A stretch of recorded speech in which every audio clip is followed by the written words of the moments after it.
ಅನಾರೋಗ್ಯಕ್ಕೀಡಾದಂತಹ ವ್ಯಕ್ತಿಯನ್ನ ಡೋಲಿಯಲ್ಲಿ ಆಸ್ಪತ್ರೆಗೆ ಸಾಗಿಸಿರುವಂತಹ ಒಂದು ಘಟನೆ ಇದು. ಸೂಕ್ತ ರಸ್ತೆ ಇಲ್ಲದ ಕಾರಣ ಅವರಿಗೆ ಬೇರೆ ಆಪ್ಷನ್ನೇ ಇರಲಿಲ್ಲ, ಡೋಲಿಯಲ್ಲೇ ತೆಗೆದುಕೊಂಡು ಹೋಗಬೇಕಾಗಿತ್ತು. 8 ಕಿಲೋಮೀಟರ್ ಹೀಗೆ ಡೋಲಿಯಲ್ಲೇ ವ್ಯಕ್ತಿಯನ್ನ ಹೊತ್ತೊಯ್ದಿದ್ದಾರೆ ಹಾಡಿ ಜನ. ಚಾಮರಾಜನಗರದ ಹನೂರು ತಾಲೂಕಿನ ತುಳಸೀಕೆರೆ ಗ್ರಾಮದಲ್ಲಿ ಈ ದೃಶ್ಯ ಗಮನ ಸೆಳೆಯಿತು. ಮಲೆಮಹದೇಶ್ವರ ಬೆಟ್ಟ ಪಂಚಾಯಿತಿ ವ್ಯಾಪ್ತಿಗೆ ಬರುವ ತುಳಸೀಕೆರೆ ಗ್ರಾಮ ಇದಾಗಿದೆ. ತೀವ್ರ ಜ್ವರದಿಂದ ಬಳಲ್ತಾ ಇದ್ದಂತಹ ವ್ಯಕ್ತಿ ನಿತ್ರಾಣರಾಗಿದ್ರು. ಪುಟ್ಟ ಎಂಬ ವ್ಯಕ್ತಿ. ಸೊ ಅವ್ರನ್ನ ಚಿಕಿತ್ಸೆಗಾಗಿ ಆಸ್ಪತ್ರೆಗೆ ದಾಖಲು ಮಾಡಬೇಕಾಗಿತ್ತು. ಆದರೆ ರಸ್ತೆ ಮಾರ್ಗ ಇಲ್ಲ, ವಾಹನಗಳ ಸಂಚಾರ ಆಗಲ್ಲ. ಹೀಗಾಗಿ ನೋಡಿ ಅಲ್ಲಿ ಹೆಗಲ ಮೇಲೆ ಹೇಗೆ ಹೊತ್ಕೊಂಡು ಸುಮಾರು 8 ಕಿಲೋಮೀಟರ್ ಹೀಗೆ ಸಾಗಿದ್ದಾರೆ. ಚಿಕಿತ್ಸೆಗಾಗಿ ಈಗ ತಮಿಳುನಾಡಿನ ಕೊಳತ್ತೂರು ಆಸ್ಪತ್ರೆಗೆ ದಾಖಲಿಸಿ ಚಿಕಿತ್ಸೆಯನ್ನು ಕೊಡಿಸಲಾಗ್ತಾ ಇದೆ. ಇದೇ ಪರಿಸ್ಥಿತಿ, ಎಮರ್ಜೆನ್ಸಿ ಅಂತ ಅಂದಾಗ ಅನಿವಾರ್ಯವಾಗಿ ಅವರು 8 ಕಿಲೋಮೀಟರ್ ಹೀಗೆ ನಡ್ಕೊಂಡು ಹೋಗಬೇಕು. ಇದರ ನಡುವಲ್ಲಿ ಏನಾದರೂ ಹೆಚ್ಚು ಕಮ್ಮಿ ಆಗಿ ಪ್ರಾಣ ಹೋಯಿತು ಅಂದರೆ ಆ ಭಗವಂತನೇ ಕಾಪಾಡಬೇಕು.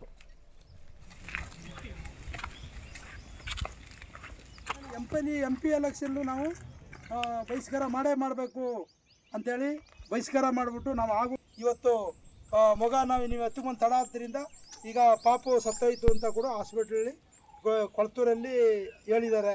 ಹಂಗಾಗಿ ನಮಗೆ ಇದು ಅಂಥದ್ದು ಬೇಕಾದಷ್ಟು ಆಗದೆ. ದಯವಿಟ್ಟು ನಮಗೆ ಓಕೆ, ಇಲ್ಲಿ 18 ಗ್ರಾಮಗಳು ಬರುತ್ತೆ. ಈ 18 ಗ್ರಾಮದ ಅಷ್ಟು ನಿವಾಸಿಗಳ ಪರಿಸ್ಥಿತಿಯೇ ಇದಾಗಿದೆ.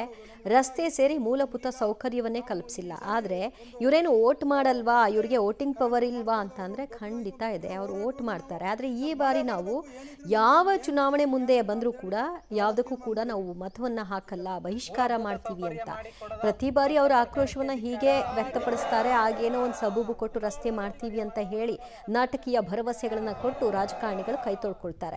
ಅದಾದ ಮೇಲೆ ಯಾರು ಕೂಡ ಆ ಕಡೆ ತಿರುಗಿ ನೋಡಲ್ಲ. ಅವ್ರ ಪಾಡು ಅವರೇ ಅನುಭವಿಸ್ಬೇಕು. ನೋಡಿ, ಅನಿವಾರ್ಯ ಅಂತ ಬಂದಾಗ ಓಕೆ, ಈಗ ಜ್ವರ, ಅವ್ರಿಗೆ ಸ್ವಲ್ಪ ನಿದ್ರಾಣರಾಗಿದ್ರು, ಅವ್ರನ್ನ 8 ಕಿಲೋಮೀಟರ್ ತಗೊಂಡು ಹೋಗೋವರೆಗೂ ಅವ್ರ ಜೀವ ಉಳ್ಕೊಂಡಿದೆ.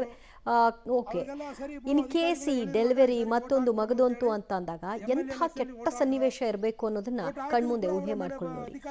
ಈಗಲೂ ಕೂಡ ಈ ಜನ ಈ ಕಷ್ಟವನ್ನು ಅನುಭವಿಸ್ತಾ ಇದ್ದಾರೆ ಅಂದ್ರೆ ಯಾವ ಸುಖಕ್ಕೆ ಇವರು ವೋಟ್ ಹಾಕಬೇಕು, ಯಾವ ಸುಖಕ್ಕೆ ಇವರು ಜನರನ್ನ ಆಯ್ಕೆ ಅಂದ್ರೆ ಜನಪ್ರತಿನಿಧಿಯನ್ನ ಆಯ್ಕೆ ಮಾಡಬೇಕು. ಈಗ ಆ ಭಾಗದ ಶಾಸಕರಿಗೆ ಇದರ ಬಗ್ಗೆ ಅರಿವು ಬೇಡವಾ? ಆ ಕಡೆಗೆ ತಿರುಗಿ ನೋಡಬಾರ್ದಾ? ಅಷ್ಟು ಕೇವಲವಾಗ್ಬಿಟ್ರ ಜನ? ಮತ್ತಷ್ಟು ಮಾಹಿತಿ ಪಡೆಯೋಣ ನಮ್ಮ ಪ್ರತಿನಿಧಿ ವಿಜಯರಿಂದ. ವಿಜಯ, ಸುಮಾರು 18 ಗ್ರಾಮಗಳು ಬರುತ್ತೆ. ಅವರು ವೋಟಿಂಗ್ ಪವರ್ ಇದೆ, ವೋಟ್ ಮಾಡ್ತಾರೆ, ಎಲ್ಲವೂ ಇದೆ.